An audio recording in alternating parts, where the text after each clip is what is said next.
Hey everybody, my name is Marcus, and in this video I'll show you a simple way how you can rename a page in Wix. So let's start. The first thing you want to do is just be in Wix video editor, page editor, and then just click here menus and pages.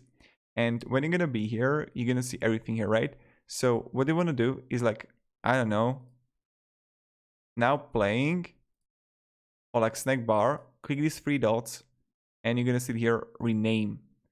And you just want to simply, like, I don't know, snack bar, and renaming it to bar snack, and just click done. What I also recommend is when you're gonna go on the three dots, click on settings, go to SEO Google, and also change the URL of the page if you want to, and show this page in a search results. So this is pretty much it. Thank you very much everybody for watching. If you have any questions, ask me down in the comments. I'll be really happy to help you, and yeah.